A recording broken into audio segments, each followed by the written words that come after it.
Although it has been some time since the release of Season 5's finale, I often revisit it and ponder why it wasn't executed properly. There were numerous crucial elements that left unexplored. However, after reading the writer's commentary, which was shared by Little Mary on a Roof, I was amazed at how deep and coherent the finale really was. If it had been executed more effectively, it could have been outstanding. Welcome back to Jeffrey Talks. I'm Jeff, and today we'll be discussing the Season 5 finale with insights from the writers. Now, before explaining, please consider subscribing and liking our channel. Your support helps us improve our content and we appreciate it. Now, let's dive into it. Season 5, excluding the specials, commenced with 5 episodes: Risk and Strike Back, Evolution, Multiplication, and Destruction, all unfolding on the same day. It concluded with 5 episodes: Collusion, Revolution, Representation, Confirmation, and Recreation. Remarkably, each episode can be enjoyed on its own without causing much confusion, an intentional strategy devised by the writers. So, how does this tie into the finale? The key lies in the interconnected plot that links back to previous episodes, even when it may seem that certain elements may have been forgotten. Now, let's jump into the action. Adrian and Kagami find themselves protected in separate rooms, shielded from Gabriel's plan, a plan that has been unfolding since Tsurugi's involvement in Animaestro and officially set into motion during Multiplication.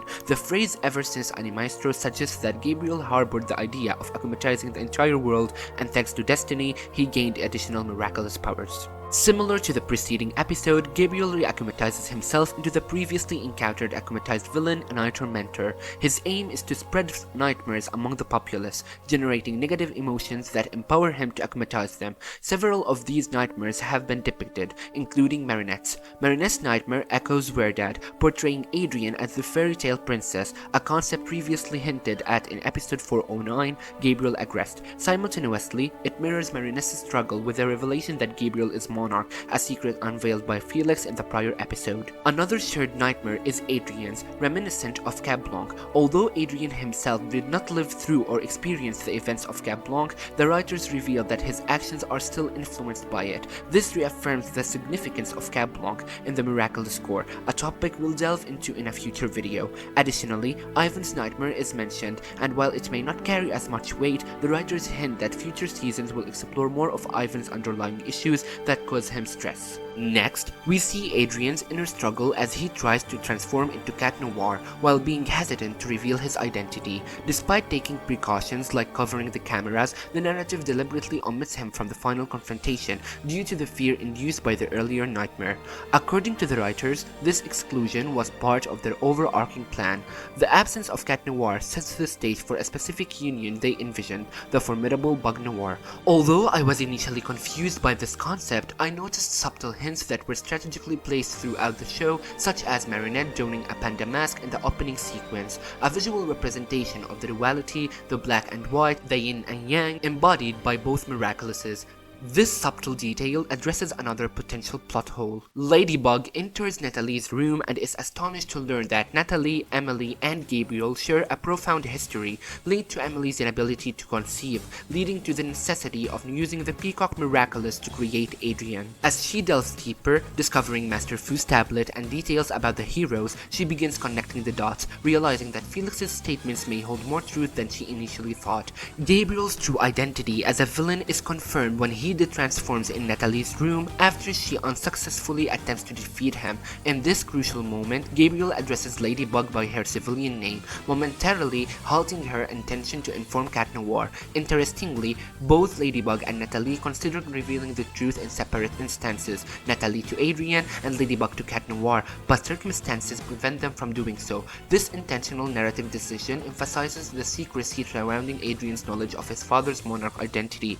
This may be an important aspect explored in the upcoming season, aligning with the announced theme of revelations. Natalie shares the backstory with Ladybug and hands her the phone, a crucial element in defeating Gabriel later on. Simultaneously, Gabriel begins his plan, which was expeded due to the cataclysm caused by Cat Noir. This is ironic given the pivotal role Cataclysm played in Gabriel's strategy to locate them. As his plan unfolds, Plague heads toward Marinette, but the ring accidentally slips off as he tries to enter the cabinet. This detail was foreshadowed in Mr. Pigeon 72, I appreciate these subtle intricacies. This mishap enables Monarch to locate her and ultimately unveil her true identity. The second part begins with her transformation into Bug Noir. In the second episode, we see Lila, who we learned in Season 5 had discovered Gabriel's true identity and is now planning to take his Miraculous. The writers explain that she was able to do so because of something she overheard. I am unsure of the intended meaning, but given that she spent time with both Natalie and Felix, she may have learned something from their actions. We witness Gabriel's formidable plan in action,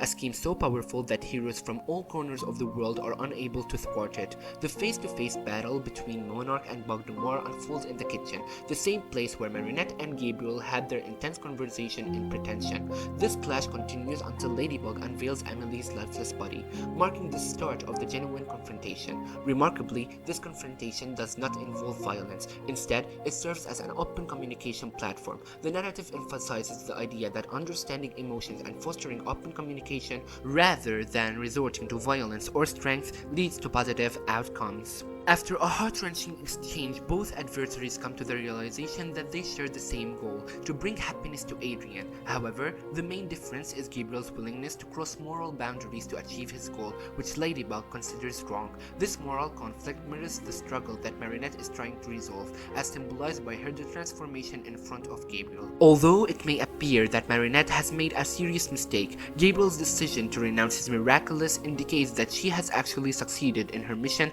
and brought about a significant change in Gabriel's desires. The true forms of the Kiwamis and the nature of the wish were ultimately revealed, which was hinted at in previous episodes such as Dearest Family 421 and Ephemeral 422. However, when faced with the inability to live without Emily, Gabriel makes a selfless decision. He chooses to sacrifice himself. His wish is for Natalie to return, allowing him to reunite with Emily, while Adrien finds happiness with Natalie. The writers themselves strongly suggested this as the likely wish, emphasizing multiple times during the commentary that explaining to Adrien why his mother, who vanished for a year, has suddenly returned would be a challenging task. A new world is on the horizon, but it is full of secrets that Adrien is not aware of. For instance, Gabriel has been announced as a hero. Ladybug still remembers the events before the wish, so it is possible that Tiki, Plague, Lila, Natalie, Felix, Kagami, and Tomoe also know the truth about Gabriel, but have chosen to keep it to themselves. It is unclear whether any of them will be the reason Adrien discovers the truth in the next season. However, the synopsis for the upcoming season hints at hidden secrets. Will Adrien finally uncover this one? In the new world, power is shared among individuals who are deemed trustworthy and committed to the common good. Marinette gives all the repaired Miraculouses to their rightful holders. This idea was hinted at in the Miraculous World Paris special, where it was said that a better world is only possible when power is shared among all, as stated by Butterfly. My hope is that the next season will explore each Miraculous and its holder independently, while still focusing on the main duo.